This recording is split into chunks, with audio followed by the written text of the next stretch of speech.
Morning everyone, and welcome to the Galway International Arts Festival, and indeed to Galway for any of you who are here visiting. I hope you're enjoying your time. Wonderful city, of course I'm from here myself, and it's a beautiful time of year to be here as well, you know, the International Arts Festival and then followed by the races. So if you are visiting, stay on, the races are also great.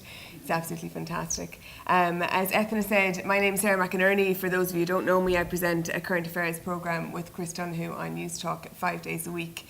And what I talk about 5 days a week with Chris Donoghue and with politicians is politics. That's what is important to me. It's my bread and butter. It's what I'm passionate about. I was a political correspondent with the Sunday Times before I moved to News Talk. And for me, politics is what makes the world go round. It's what really, really matters. I'm sort of concerned because I think people are getting increasingly disengaged with politics, disillusioned with politics. They don't seem to realise it. It really, really matters. And yet, when I was reading about robotics and artificial intelligence in preparation for our talk this morning with Noel Sharkey, I realised I have this big blind spot when it comes to politics because I think it's all that matters. And actually, you know, water charges and who pays for water charges doesn't matter so much when you compare it to an exoskeleton that can help people walk around who can't move, or an exoskeleton that could turn us into Iron Man, perhaps, and make us really, really strong. Water charges sort of fades in comparison when you think of it like that. I'd often have a conversation with my husband about what life will look like for our son growing up, because I know that our lives have been so completely different to that of our parents because of technology. Completely different, like a world of difference. There's really no comparing the two.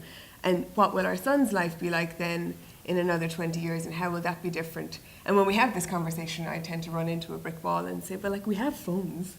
What else is there, you know? Where else could it possibly go but the iPhone? Because my imagination is not great, as it turns out, when it comes to imagining the future. And again, when reading about what is happening at the moment in artificial intelligence and robotics, turns out it's going to be very different. It's going to be very different sooner rather than later. It's happening right now in front of our eyes, and it's all happening very quickly. It's all happening together.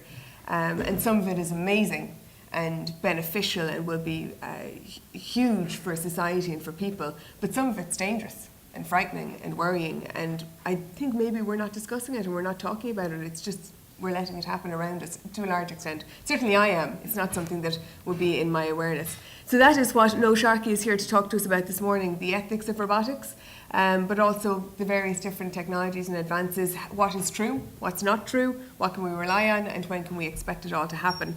I'm going to have to look at my notes, Noel, to introduce you, because there's so much to talk about you. You are a professor of artificial intelligence and robotics and also a professor of public engagement at the University of Sheffield. We've also worked across many universities in Britain and the US, including Yale and Stanford, Essex, Exeter. It goes on. You've written over 100 academic articles. You're also editor-in-chief of the journal Connection Science. You've been there for 22 years. Of course, you are the chief judge on Robot Wars. A lot of people would know you from that. And you head up the campaign to stop killer robots, which you're also going to speak to us about this morning. So I'll hand it over to you, Noel. Noel's going to do a quick presentation, and then myself and him will have a chat off the back of that. And after that, we'll open to the floor. So just stick up your hands, you know, when you have a question, and there's no set time for questions and answers. We'll just keep it fluid and see how we get on. Noel. Hello, everybody. Can you hear me okay? Because I can't hear myself on the speakers. I can't see most of you either, which is unfortunate. I'm looking into a kind of light up there. But anyway, I'll have to deal with that. So my big thing that you didn't mention is this logo up here is the Foundation for Responsible Robotics that we set up about 18 months ago, and we're housed at the International Institute for Global Justice in The Hague. That's where we are. And we deal with all aspects of robotics because there's so many pressing issues that we set up this organization. You can find a Responsible Robot, www.responsiblerobotics. You'll find it. And we have most of the top scholars tech scholars in the world in the organization. And we all got together because of real fears of what's going to happen. But just let me say at the beginning, it's not fears about that you'll see in the newspapers sometimes about artificial intelligence taking over the world and killing us all. It's not that kind of fear. It's much more immediate worries about how robots and technology is impacting on our society and artificial intelligence. And I'm just going to briefly go through a few of the things here that we've been working on, and I've been working on over the last 10 years. Before that, I was on the tools, as it were, developing robots, building robots, doing exhibitions and doing research with them. And then about 10 years ago, I was so worried, and my hair got white, so I was so worried about it that I started writing about the ethical issues. And I'll go through some of those. I'll just talk to you generally, and then we'll have a really good chat afterwards.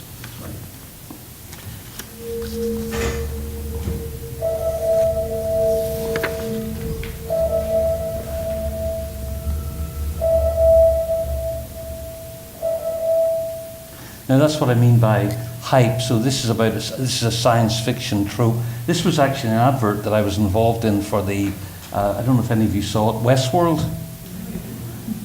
So that was an advert. These things came to London, walked through, and I talked over the top of them.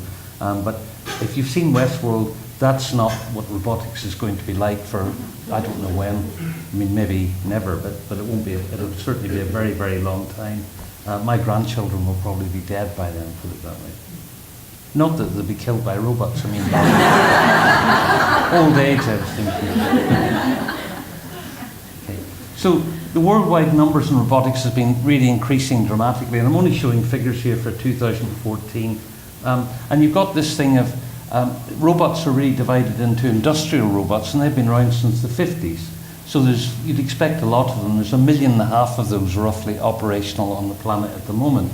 But service robots, and that's everything else that's not in the factory. So you take robots out of the factory and they work at farming, all those areas, cleaning, milking cows, well, lots of areas that I'll talk about in a little bit. But anything outside the factory is called a service robot. And they've kind of been around since, 2000. And there's 4.7 million of them sold in 2014 just for personal and domestic use. Not in Ireland though, or in the UK, but sort of low in robots, but certainly throughout Asia and in the United States, very, very big. And that's actually a robot officiating at a wedding in South Korea. Now it's just a scripted thing, it wasn't like a vicar, and they do the official marriage beforehand, then you have the reception, as it were. Okay, and the World Federation for Robotics predicts 38 million robots sold in 2018, so that's next year. So we're getting, you can see how many of them there are, and you'll see them sooner or later whether you want to or not. Now, I'm talking just roughly the kind of areas I've worked on is elder care, so looking after the child care, healthcare and surgery, sex robots, self-driving technologies, war and policing and crime. I did policing twice because it's really worrying actually. And the ethical issues here, privacy, freedom, dignity, deception, just flicking past because we'll discuss it in more length. Okay.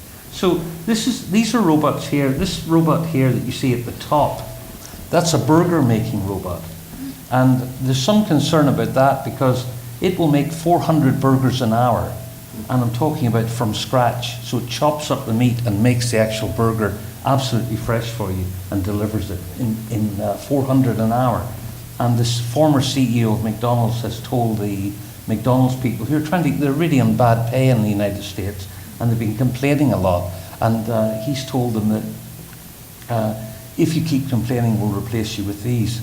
And there's a bar in San Francisco that's already using them. And I have no doubt that all the people working at flipping burgers will be replaced by these because they make them from scratch.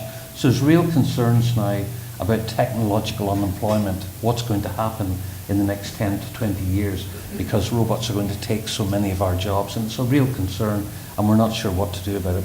Maybe we'll talk a little bit about that. The one underneath is a robot bar staff. So that's a tray there. And what you do is you type on an iPad. That's in Singapore. You type your drink on an iPad, and this thing, the barman prepares it, and he just puts it on there, and these all come out, and they all self-organize and go past people and deliver the drinks to people. But already on bar cruises in the Caribbean, you're seeing robot barmen. It's just arms, and you type in what you want, and they make you a cocktail really, really quickly.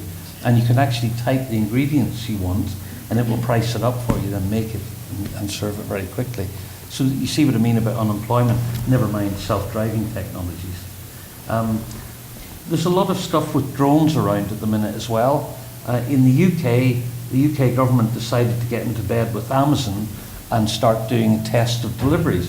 And the idea is that they want to have a 100-foot skyway, 500 feet in the air, 450 feet just below helicopter level, and 100 feet wide through London to do deliveries on a 24-hour basis.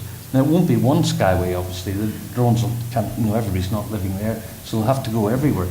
Our government in the UK didn't consult with the public about this. They just went ahead and did it. And some deliveries are happening already in Oxfordshire, in the countryside. But that's a plan without any. And there's also delivery robots on the ground in London now, Starship Robotics. Really nice robots. They're about that size. Sorry, that size for you in the back. And they hold about 10 kilos of groceries. They drive at 4 miles an hour, and they're much greener than sending trucks in to do it. And they expect that one of the biggest things will be late night drinks for young people, delivering late night drinks. Now, they're set up worried about privacy, so it can only see up as far as your knees. But I've asked them, and they're not sure what to do about it. I've asked them, well, what do you do about ID people? Because people can order alcohol, and you can't tell from their knees how old they are. So that you're obviously going to have to get down the ground and show your ID. And I don't know how they're going to get around that. And here's one that I really don't like. And this is a headline in The Guardian, but about, I suppose, 2010, my wife who's here and I found that there were 14 companies in South Asia, South Korea and Japan who were making childcare robots. And people were actually using the Hello Kitty robot was one of them, which is a really silly little thing. But people were using them and saying, oh, I can spend more time in my busy professional life. I can work and I don't have to listen to the lonely cries of my child anymore. They even speak with the robot accent, doesn't ask questions anymore, and doesn't even ask to go out and play. Well, of course not. So we wrote a very large paper on this and filled a whole journal with it because we had a lot of other academics wrote little papers commenting on our paper. And of course the media picked up on it big time, and it kind of stopped. And that was good because it was really quite disgusting. I mean, the idea, we talked about the kind of psychological I'm a psychologist as well. We talked about the psychological attachment problems that would happen with children. And so that all seemed to end. And then last year, The Guardian called me and said, it's on again because this robot has been designed specially for looking after your children in the hours after school. Instead of sending them to after school club, they'll have this robot looking after your kids for 4 hours or how long. And I said, this is awful. And that's the headline there. So I wasn't very happy about it. It's very Hello sweet. everyone, my name is Apple. I'm a girl. I'm 6 years old. I can sing and dancing. It says it's 6 years old, so it's lying to begin with because it's only about a week old. It's quite a deceptive thing, and it looks really cute and things, but you imagine being brought up by it. I mean, I don't know, but I mean, in this country, I certainly, as a kid, I would have had it probably taken apart in pieces and stuffed down the toilet. I don't know. So, yeah, elder care is the other one. So people are really worried about, we've got a big aging population, a boom. I'm one of the baby boomers, so there's a lot more of us than there are of the young. And so people say, well, let's have robots doing it. And in particular in Japan, where they've put billions into this, the idea of robots looking after people. And it's kind of, oh no, that's as far as I went with that, sorry. Let me go back again. I can't find a way back. That is indeed a robot. So the idea is that you have elder care robots, and they can be very, very good. You have some of them will wash people's hair, 6 fingers on each hand, wash the hair, massage the scalp, feed people, all those things that you wouldn't really want to have people come and do for you. So a lot of cleaning your bottom, all those things. And it sort of preserves dignity in a sense, and it also means that you can stay in your home for longer if your home's big enough to hold these big robots. But it means you can stay in your home and get independence. So they'd be very, very good for that. That's called assistive robotics. But what if it's so good that you don't have anything else? You're just in the hands of robots all the time. So you're sitting there all day and you're being fed and you're being cared for by robots. So the Japanese response to that is to develop companion robots for the elderly, so they will actually have somebody to talk to. But I don't know if you've ever talked to a chatbot. It's a bit like talking. You have done, because when you call a company, it says, press 5, press 3. It's a bit like that. There's a minimal conversation, but they're pretty dull. And I don't want to be left in the hands of robots, frankly, in my old age, if I ever get there. Well, I'm already there. Okay, so this bit I'm just saying this is about driverless cars. So that some of you recognize Gemma Chan there from Humans. She's the main star in the program Humans, and she's a robot in that. So this was for a Channel 4 documentary. And what they did was they put us in a robot car, the Tesla Model S self-driving car, and we drove that for 8-9 hours around a test site. And it was the best car I've ever been in. You could sleep in it. It's more comfortable than my bed. It's an amazing car. When you walk up to it, there's no door handles. You just put your hand out and it goes zzz, and the door handle comes out and you get in. So it's a wonderful car. But in self-drive mode, it was terrible. It might be very good in America for these long straight roads with bright white lines, but every time we put it in self-drive mode, it went off the track. And we were only doing 20 miles an hour. I mean, I had to slow it down very quickly because it drives at 50 and you have to hit this lever to make it lose a mile an hour at a time, go zzz, down to 20 miles an hour. But every time the line was faded on the road, it drove off the side. Every time there was a little corner, it drove off. And yet they're selling this as a self-drive car. And the idea is that you have to keep your hand on the wheel all the time. But, I mean, can you keep your hands on the wheel while a car's driving itself for hours at a time? I don't know. But I just want to show you the quality of this car. I think there's a little video behind this. I don't know. Let me see. Of us driving it. This is ludicrous mode. And it goes really fast. It's the fastest car there is, I think.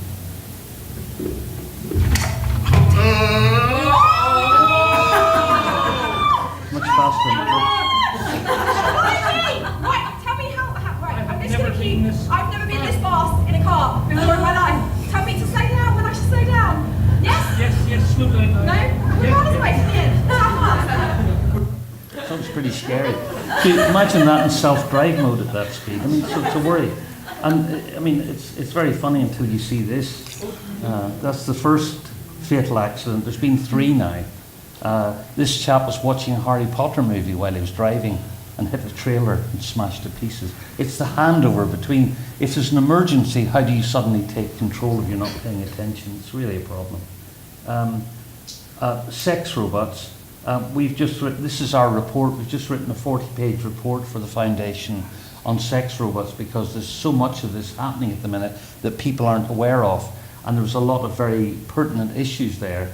I mean, I'm not that moralistic about the use of sex robots for lonely people or whatever. There's plenty of people who have those rubber dolls, and I won't go into it. You can get the report from our website. But there were some very serious issues with child sex robots.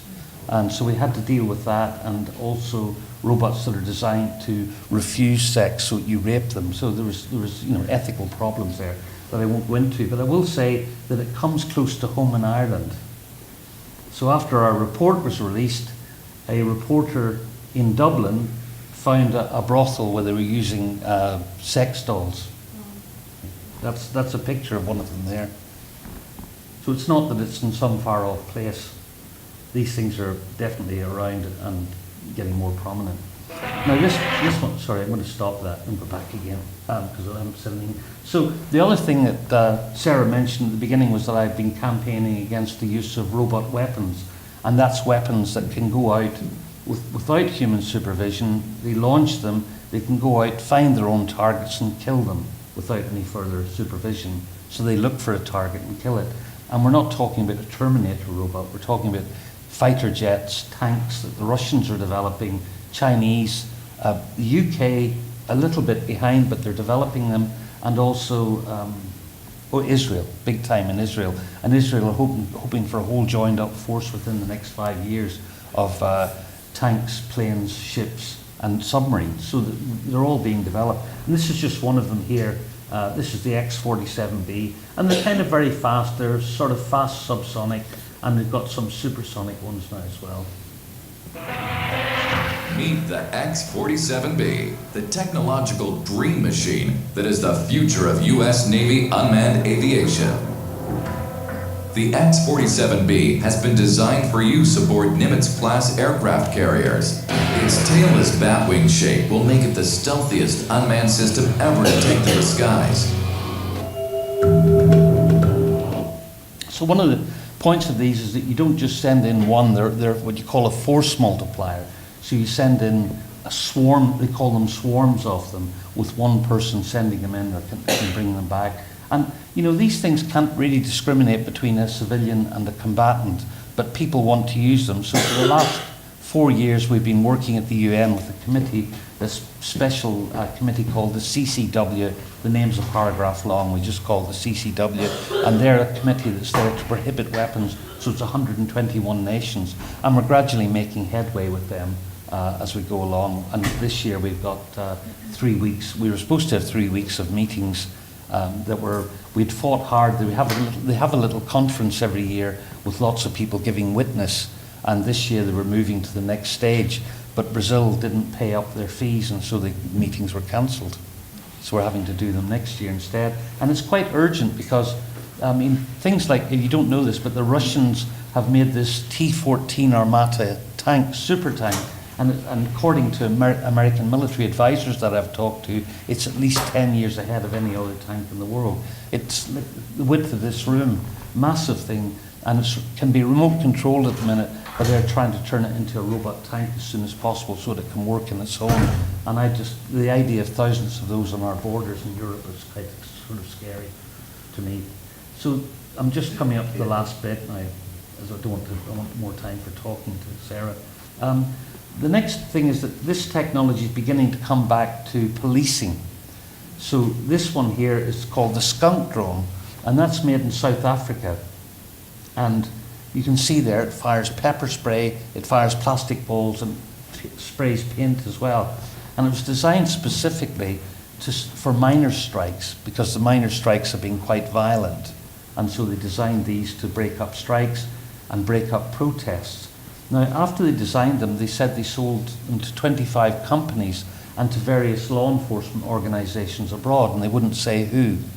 But now they only sell them in blocks of 50, so you have to buy 50 units. They've opened a new factory in Brazil and one in Oman, so they're selling an awful lot of them. I know that China and Turkey have them, but I don't know who else has them.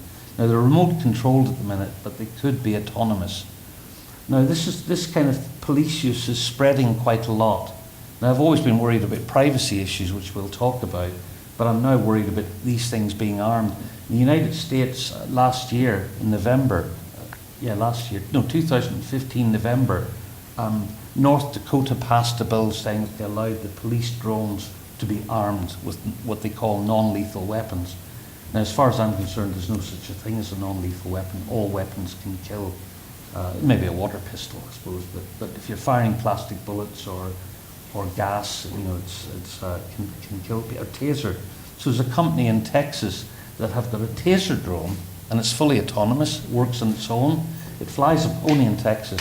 It flies above your property, and if somebody enters, it warns them to leave again, and if they don't leave, it fires a taser dart at them and keeps them. They say it keeps them under electric shock till they get there. Now, I actually don't believe that, because the battery couldn't be that good on that size of drone to keep them for long. But nonetheless, you can see the kind of intention that's there. So that worries me. And the first robot kill, you probably know this, was in Dallas, in July last year, just over a year ago, 7th of July. And they used a robot, but again, it was remote controlled for now, but they armed it with plastic explosives. And it was a sniper. I mean, it was an emergency. There was a sniper that had shot and killed 6 policemen and wounded 6 others, and he wouldn't give up. So they sent a robot behind where he was with a plastic explosive and blew him to pieces. But nonetheless, once you've done it once, you step over a line. And they said it was, we must protect our police at all costs. Well, what is protecting the police? if there's a peaceful protest, for instance, that gets a bit angry and people are shouting, pigs, down with the pigs, do they then bring out a robot and start doing things to them? So it's just worth watching it. I like to keep my eye on these things and keep it in the public eye through the media and through talks, because if you're aware of it, you might say, wait a minute, this is happening, let's not slide into this. In fact, let's not do that, let's be prepared. Okay. Thank you, I've stopped there.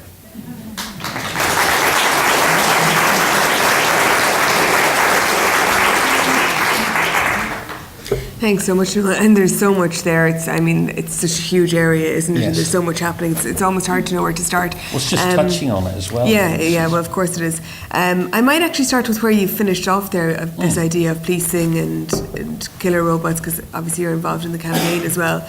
And that last example that you cited, because I think most people in the room would understand the situation, that particular situation where there's a person killing somebody and it's hard to get close to him, and this seems like a very good solution. How close are we, first of all, to that becoming, do you think, a widespread use? Well, it's very difficult to tell. It just needs a few. The trouble is, if these kind of emergency situations arise, and then you start using them beyond that. I mean, the British police certainly are now they've set up 2 drone divisions in Devon and Cornwall. They're not armed, but they are using them. Now, I spoke to the Deputy Chief Constable who was in charge of the drones in the UK. He was giving a talk at the same place as me last year. It was a conference on drones, and we were both talking.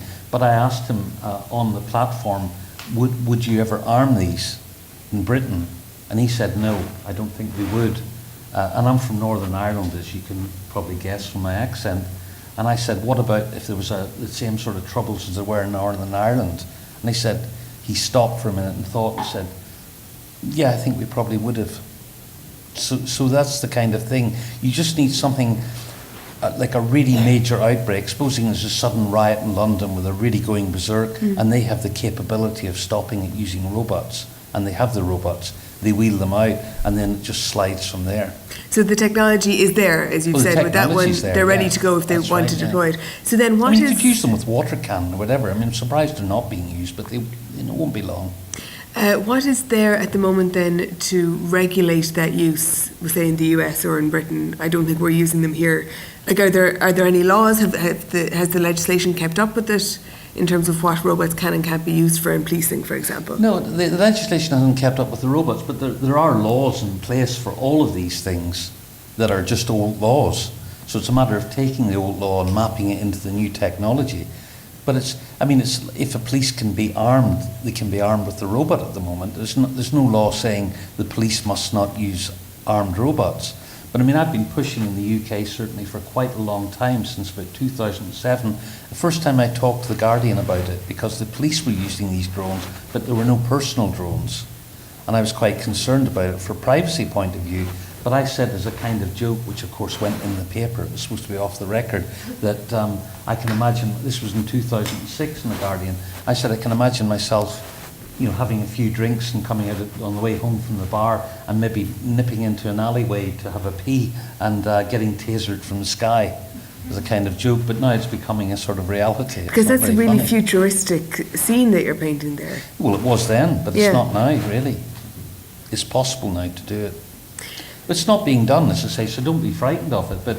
But let's try and stop it. But my thing with the police in the UK was, because they always talked about this idea of using drones for serious crime. So five of our police districts and the UK and BAE Systems, who are our main defence contractor in the UK, got together and were having meetings, and they were talking about using these drones, which can fly fully for 24 hours. They were talking about very serious crimes, drugs crimes, terrorism, and border immigrants coming across the border protection. So that's what the public meeting was about.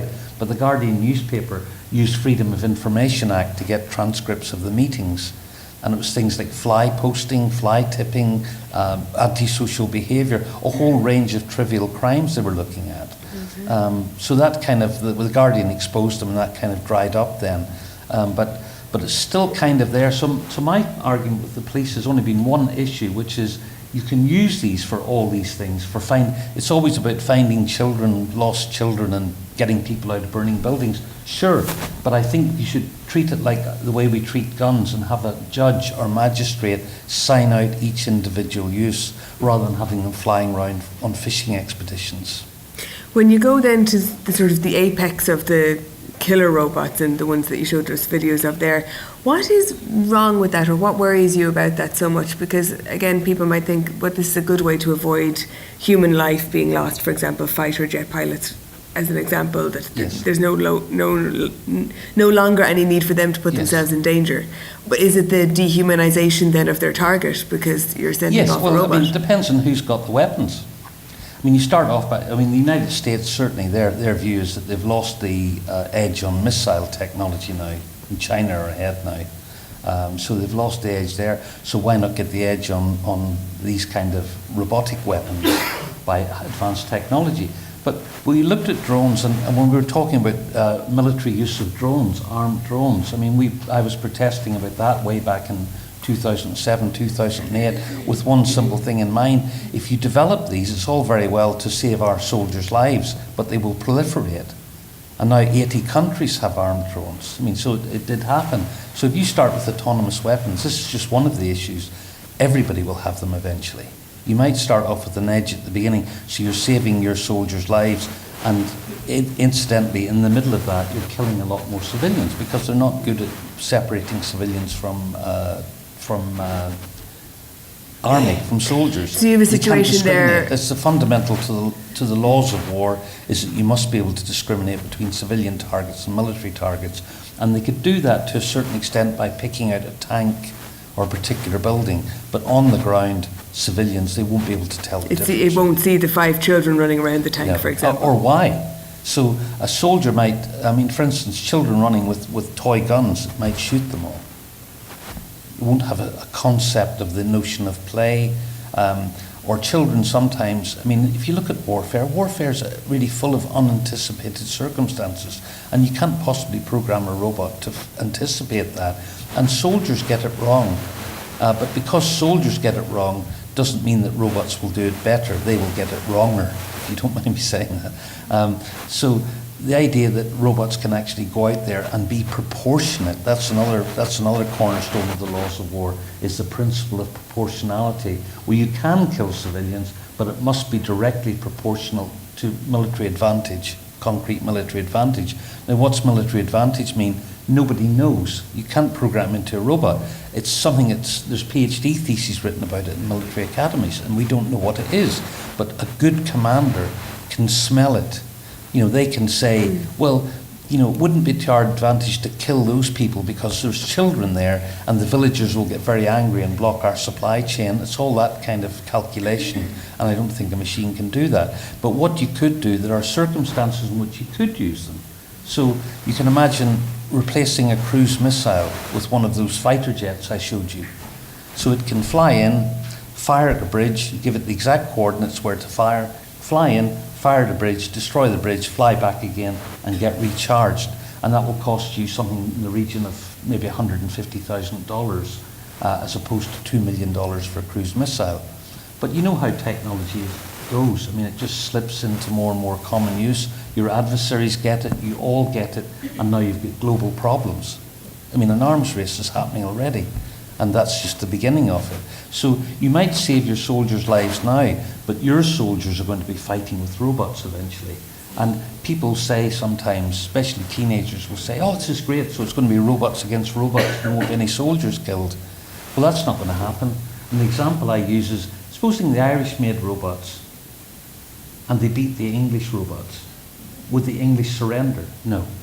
Of course they wouldn't. We already have technology, so you go to you look at Baghdad, we bomb Baghdad to pieces and claim victory, and then 10 years later left with tails between the legs. Robots would be the first wave of attack, and then there's going to be people involved, there's going to be civilians involved, and it might be us, because we're not the only people with this technology. So it's concerning about where, the concern is about the whole spectre of stuff. And don't forget, these things move very fast. I mean, the United States have already developed something called the I can't remember, it's not the X-47B, it's the I've forgotten the name now. But it's in the TR-2 program for DARPA, and it's a hypersonic unmanned aircraft that can travel at 23,000 kilometers an hour. That's the speed of it, so that you can get a swarm of those anywhere on the planet within the window of 1 hour. Now, one of the big reasons for using these autonomous weapons is because they say warfare is getting so fast that humans can't decide. Well, that's not a good thing, is it? It shouldn't be a big rush to kill people. If you think about it, what happens is you make yours so fast that other people have to have faster response, and then you have to make yours faster, and so on it goes. And so you could see that in some future point where a war could start and be over in 5 or 10 minutes, and nobody knew how it started even. You know, you've got this idea of these things protecting the borders autonomously. So somebody else's craft come along, and there's an accident. They both accidentally meet each other. They start fighting like crazy. Well, who's going to stop? Because as soon as you stop, you've lost. I mean, it's a real problem. And the biggest problem for me as a computer scientist is this, and I can see if I can explain this, it's this idea that if you have two, like it happens in finance as well, you have two algorithms or two computer programs competing against each other. And if you don't know the contents of those programs, you cannot predict at all what will happen. There were two Amazon booksellers had algorithms recently, well, about 4 years ago, and they started competing over this book that costs $50 usually. And they started competing, and nobody noticed for a week, and at the end of the week, the book was selling for $28 million. Because they didn't know what was in each other's algorithms. So you imagine a swarm of fighter aircraft or a swarm of tanks meeting another swarm of tanks. You don't tell what's in your algorithm, otherwise you might as well just throw it away. So it's going to be very, very tricky. And how are those going to interact? Well, I don't know, and nor does anybody else on the planet. So we believe in our campaign, which is why we're pushing it, is that these cannot comply with the laws, international law, international humanitarian law, the laws of war, Geneva Convention.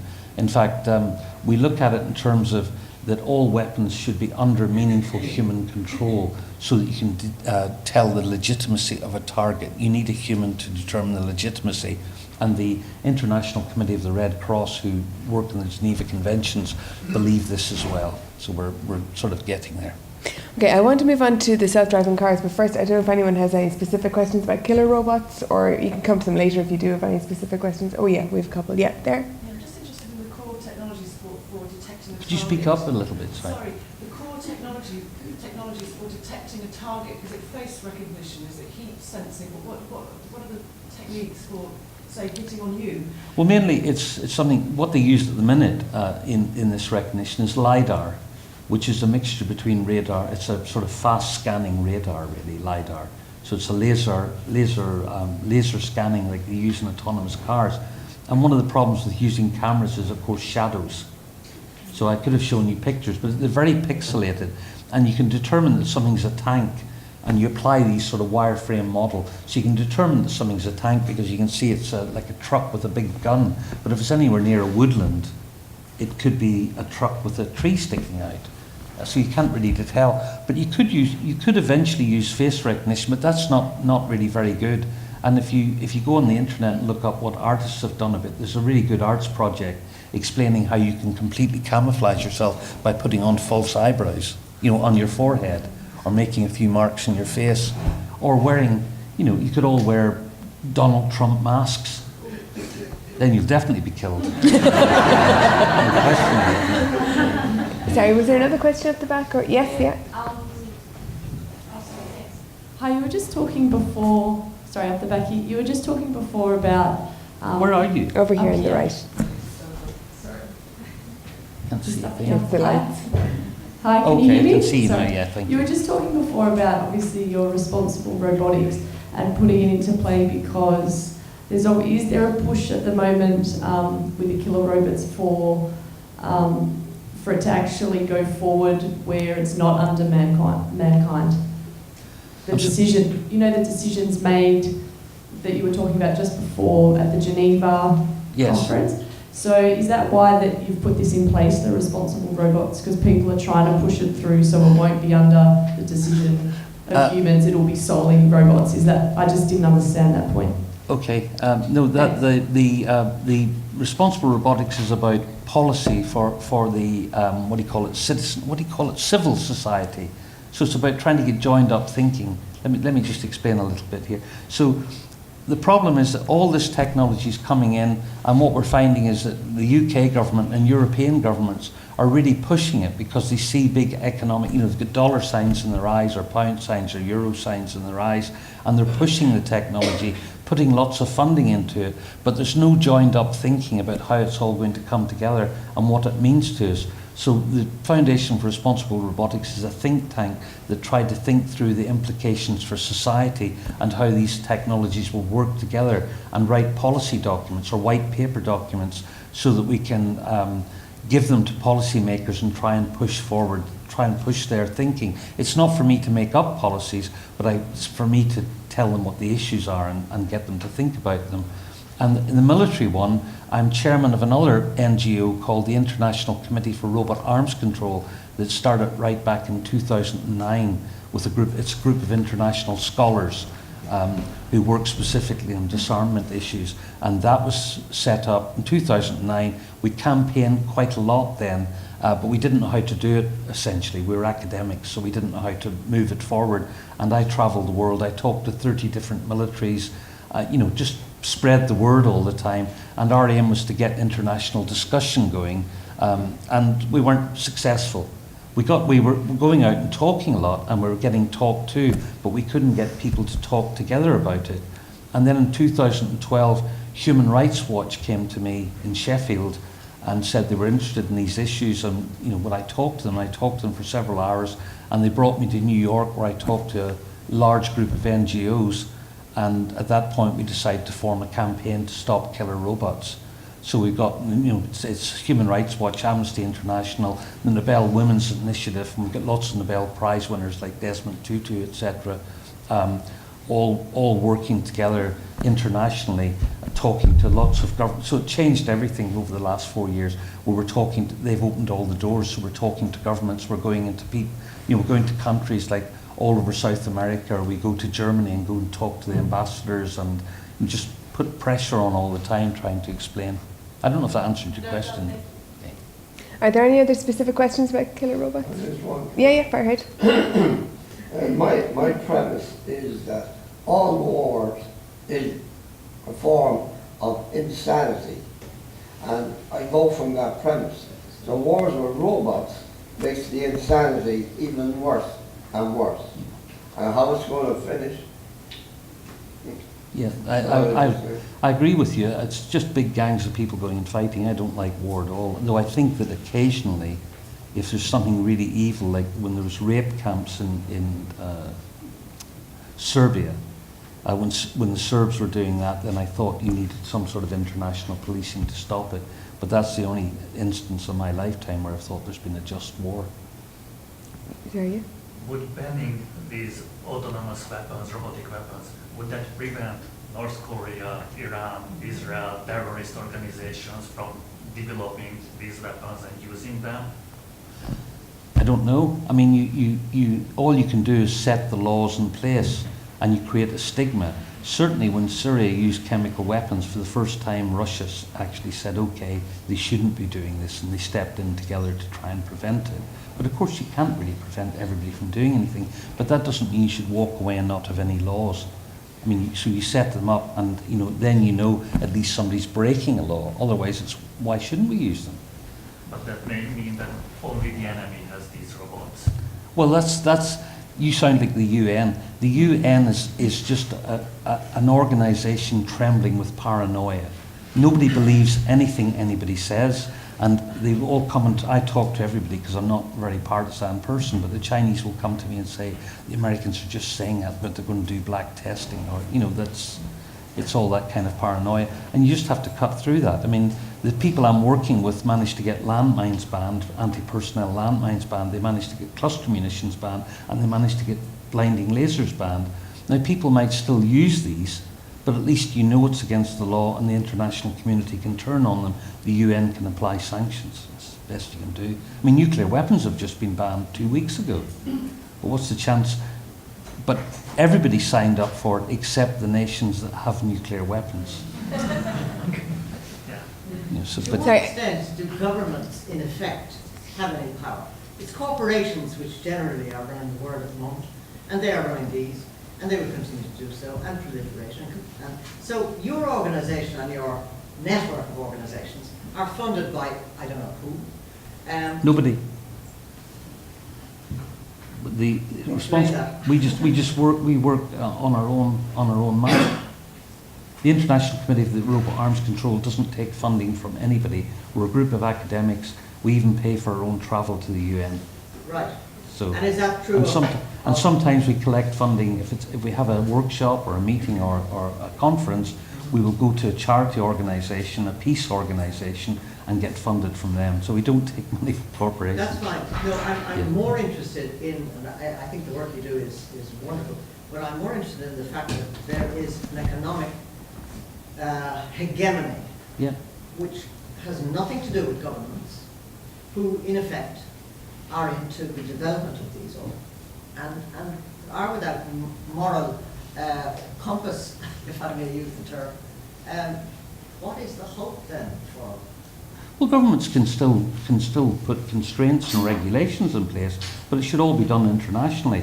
And you're absolutely right. I mean, that's what drives the technology. I mean, the whole autonomous weapons, robot weapons thing is because you've got drones at the moment, and there's so many companies competing for making them. What do? You have to step up to the next level. You have to put bells and whistles on it, and that's what drives it. I mean, it took me a long time to work out. You know, I've spoken to the military acquisition people, all sorts of people, and they say they receive like Hollywood videos all the time of these incredible weapons and trying to sell them all the time. So that's what drives it. And big corporations are very much in control, but big corporations can be controlled. I mean, here's an example. Let's get into this. People use big data, right, to build algorithms that make decisions. So they build these programs, and all it is, it's a training method. We use tons and tons and tons, I mean millions of pieces of data. And you might use it for something like deciding who's a good applicant for a job. Now it turns out when you use this big data, you're using really an ossification, you're ossifying society's values. So for instance, who's a good person for a job? What it might look at is who's ended up as a senior manager? White males, okay. So there's gender bias there. There's race bias. There's all those things, and you can't get inside the algorithm and see what it's doing. Now, new European law. Europe's very strong. I mean, new European law that just came out is that if you complain about any computer program that's made a decision about you, whether it be your insurance, whether you're fit for a mortgage, whether you could get bail, or whether you know all those things, whether you can get a job, you have a right to an exact explanation of why you were not selected. You might be dead when you get the explanation. You might be, but you won't be because they've got it's time limited. And the really interesting thing about this is I was in a workshop in Germany, a panel, and they had the chairman of Google there and a director of Facebook, and the lawyer brought this up, and they said, "No, you don't understand." They said these algorithms can't be transparent, and the lawyer said, "Hold on, I'll stop you there because that's your problem. The law demands that they are in Europe, and if they're not, they have to go." And Okay. I think law can do a lot. Can't do everything, but companies can't get past the law. But it has to be international, really, because otherwise you just log into Germany, you log into America, you log into China or whatever. So it has to be. I think it has to be through the. I mean, one of the things we're doing with Responsible Robotics is pushing for a new bill of technological human rights through the UN Human Rights Council, so that the idea there would be to future-proof it. It's not about future technology, but it's what technology is allowed to do to you. Yes. Okay, I do want to move on because there's so much to discuss. I That's think there's fine. one person there. Yeah, you were looking to get in. I was wondering, isn't there a sunny side to autonomous weapons? Sorry? Isn't there a sunny side to autonomous weapons? Which is you're assuming that human-controlled decision-making is latently superior to autonomous decision-making. And I don't see much evidence of that. We look at all the pilots on planes, most people don't realise that the average Airbus, half the time it lands itself. Well, that's So, fine. That's fine. Look at all the cop shootings in the US. It would have been better with a Robocop. Well, what you have to remember is we're talking about a weapon here, and it's humans controlling the weapon. Is that a good thing, though? Well, still You're humans, assuming it is. but it's humans controlling the robot weapons as well. I mean, when you say there's no evidence that humans are better, that's not what science is about. When you develop a new technology, it's imperative for you to show that your technology is better, and there's absolutely no evidence for that technology even beginning to touch in humans. And yes, they can fly planes better, and there's no objection to that. I mean, people can use autonomous functions as much as they want in the military as well. We have no objection to that either. What we've got an objection to is the targeting, selection of targets and killing of them by machine. And it's been shown many times that machines are not nearly as good at that as humans. They just don't do it as well. They can't make that decision. They don't have contextual awareness. And it might be that at some future point, humans will be able to direct these machines. So you could fly them in autonomously if you want, but I want proper human deliberative thinking. And at the moment, a lot of our weapon systems are not set up for that. So we should be using technology to make our weapon systems better, not worse. And this will make them worse. Okay, I want to talk about, because you mentioned childcare robots and elder care robots, and you obviously have concerns about both aspects of both of those. I'm just wondering to what extent there is potential in development for caring for vulnerable people in our society, because we do, particularly in Ireland here, we know, well, we have an issue with both. We have a big issue with childcare and we have a big issue with elderly care, and it's only going to get worse, and I think it's probably the same in Britain as well. So I know you're pessimistic or not that impressed with what's available now, but can you see any development in technology that will help in either of those areas come down the tracks? Yes, quite. I can. I mean, it's one of the problems is that people think humans are not good at doing something, or there's not enough humans to do something. That doesn't mean that machines will do them better, for a start. But I have a great deal of hope for elder care with robots, in the sense of assistive elder care. You mentioned the exoskeleton suit, for instance, and there's lots of companies with these. And there's a company in Japan called Cyberdyne. Now you might know the name of Cyberdyne because that's the company in the movie Terminator that made the Terminator. But they're called Cyberdyne, and their suit's called the HAL suit, and they've been leasing them out to care homes in Japan for about 3 years now. Just the bottom part of the suit. So it means you can walk without a wheelchair. I mean, it's quite incredible stuff. It's really amazing stuff. And it's that's very for people lightweight. who are not paralysed per se, Not but paralysed. have No, they're issues. not paralysed, but they have problems with mobility problems. Right. And now you're quite tall and you can walk really well. And what it does is it reads the neural signals from your thighs. So you don't even have to learn how to do it. You just get up and walk. But if you wear the upper part, then it makes you super strong. You can lift, you could go down the town, knock teenagers out of your way, and that kind of stuff. It could be quite amazing. So but it can really make you strong. I mean, I have hope for that. Sorry, just to mention that, I've hope for that really because certainly in the UK we've just lifted the pension age again, the retirement age to 68. And it's all very well if you're like me and an academic or whatever. You work in an office, that's great. But if you're a construction worker, you're pretty much, or a plasterer, you're pretty much finished by the time you're 50 and doing all this. Your back's gone, everything else. And I think exoskeleton suits will be used in all building sites in the future, probably. And you could lift big blocks and things, no strain on yourself at all, because it's all done with motors. How close are we to having those available regularly or easily to people in terms of financial cost, etc.? It's the cost is the problem. That's why they're being leased at the minute. But I think they will come down in price quite a lot. I'm starting to see more and more. I saw a report yesterday on new ones that are being made much cheaper, but the cost will have to come down a lot. There's always this problem with robots, is that they're very, very expensive, so that's why you're not seeing many of them.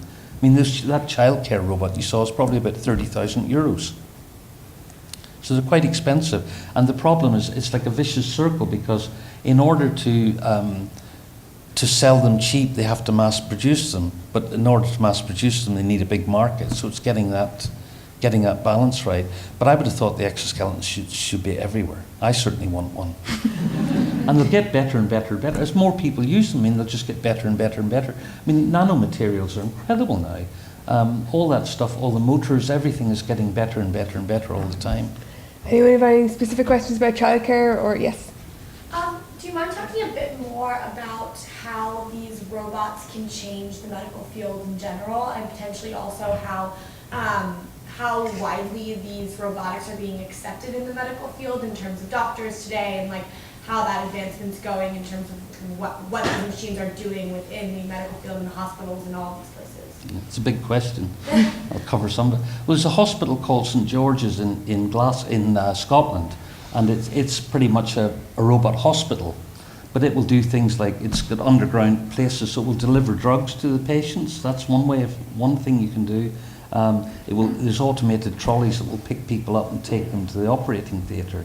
I'm not keen on those because I can imagine myself being thrown down a laundry chute or something. I mean, technology breaks down a lot. It goes wrong a lot. You can take my word for it. It still takes a lot of maintenance. That's one of the problems. But the biggest, I suppose the biggest thing about robotics in medicine is the robot surgery. So you've got these Da Vinci robots, which are really popular in America. Near every hospital has to have them because America's a private place. I mean, it's all private. You have to pay for everything there. And people will go to a hospital and say, because they've overly advertised it, people go to a hospital and say, have you got a robot surgeon? And they'll say no, and then they go somewhere else. So one of the problems is they're all taking them whether they're ready or not. But they do this laparoscopic surgery. And I mean, if you talk to someone who does it, an honest person, actual surgeon, they will say it's not any better than them doing laparoscopic surgery. But nonetheless, they can do far more operations a day and not come away absolutely exhausted. It's someone actually working it. So they're inside your body, and they've got a really wide-angle view inside your body. It's got a little camera on the hand that's doing the cutting. So that's a place where there's strong developments. And I was in a workshop with a surgeon recently he really believes that we'll be able to get procedures like appendicitis, routine procedures done, and fixing your bones and stuff with autonomous robots. So you just show up, the doctor's booked you an appointment, you show up, you go in, and a robot does it. But I don't know when that's going to happen, and not in me. But I wouldn't mind them using the robot surgeon, but also they're being used for, the robot surgeon can be put on an ambulance eventually. So you get an ambulance that can hold these, and they can go to the scene of an emergency where, like for instance, there's a crash on the freeway, the motorway. Most deaths happen on the way back to the hospital. So if you could get something there and do minor surgery beforehand, then that would be really good. Okay. There's more to say, but I won't go on about it. In terms of psychology, what you were talking about, like childcare robots. Yes. From like a psychologist's point of view, is there any studies or conjecture on how kind of that early interaction with a robot would affect like a child growing up, or how like we're dependent on technology now, how that really intense interaction? There isn't, there's no longitudinal studies, of course, yet. I mean, because they haven't been around for long enough. But there have been a number of studies, but they've all been very pro-robot. So what they find is that they send them into a classroom, and generally speaking, they do what you call Wizard of Oz experiments. So there's somebody off the scene somewhere remote controlling it, not just an autonomous robot mixing with the children, because they're not quite up to that yet. So they'll be remote controlling it. And they find that children love them. I mean, children love robots. I'm really for children with robots. It's a great way to teach science and engineering and even psychology, sociology, whatever. But what they find is the children bond with the robots quite strongly, and they think they've got more cognition, as it were, than their pets. They think they're brighter than their pets. And that's the dangerous part, because you're bonding with the machine. So when we did our study, we just had to take, we looked at other studies, like studies with deprived monkeys, for instance. We looked at studies of Romanian orphanages and the kind of what was the causes there. And so if you're being, I mean, it would be okay for short periods, if you had an hour a day or something, that's fine. But if you were into a longer period of time being with a robot, it can't really understand. I mean, robots are getting to the point where they're pretty good at mimicking emotion, so they can have a big smile or look sad or whatever. And there actually is quite a lot of research on this idea of classifying your emotions in detail.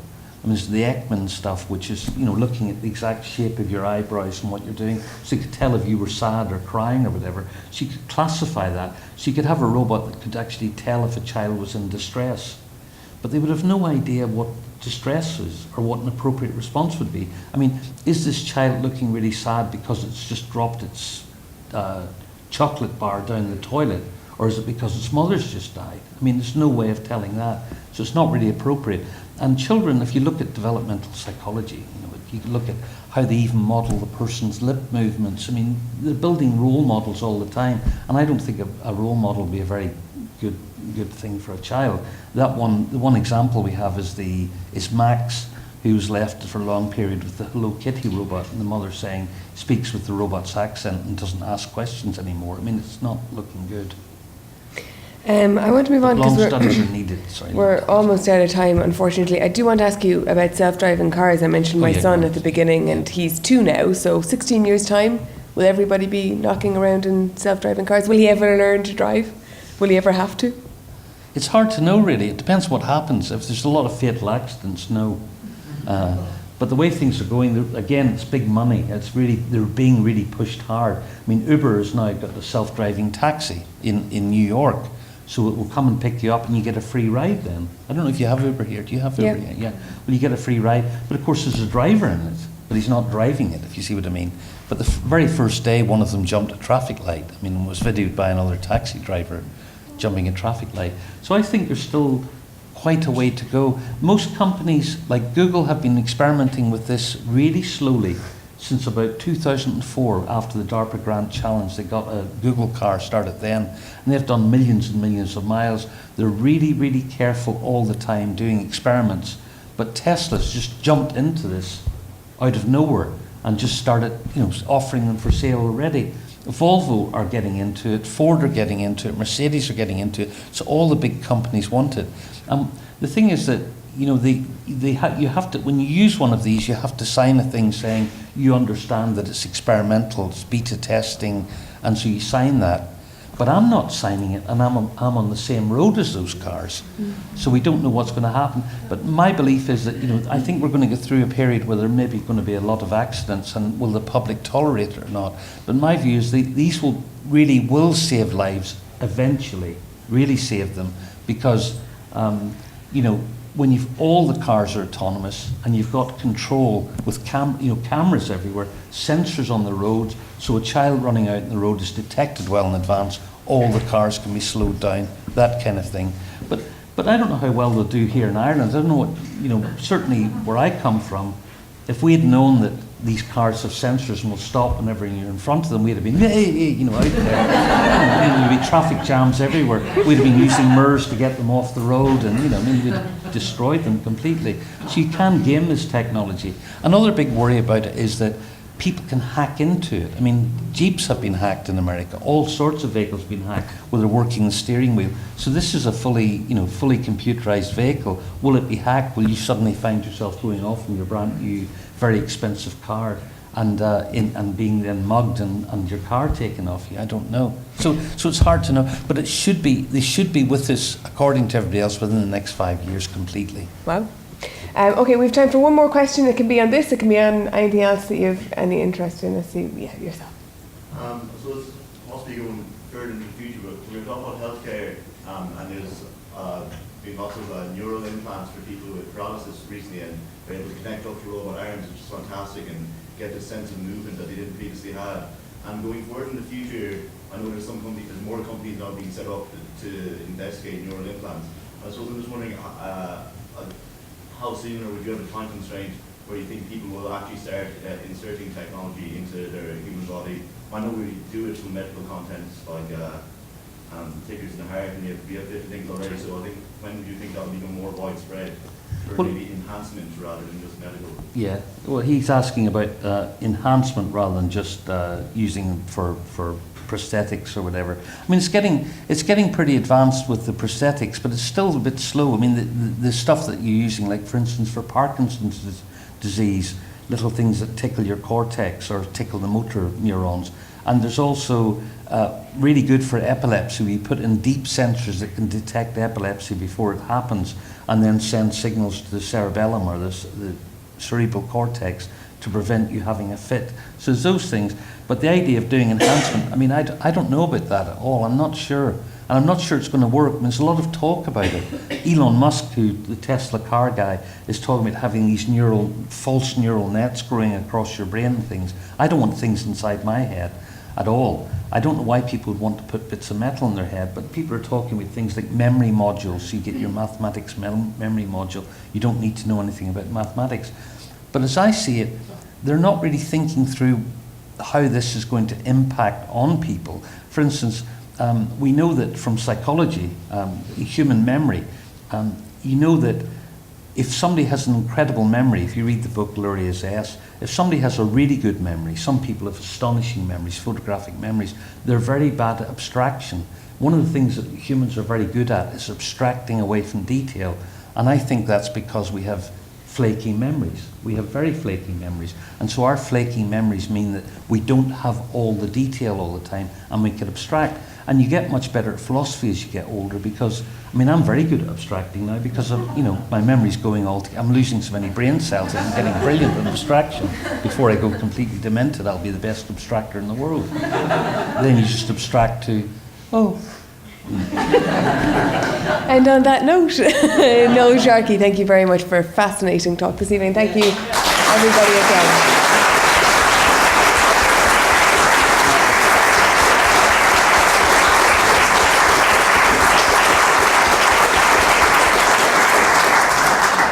Thank you all so much for coming, and thank you all so much for all the excellent and very interesting questions. I think we're due to be out here in about now, actually 10 minutes ago, so thank you.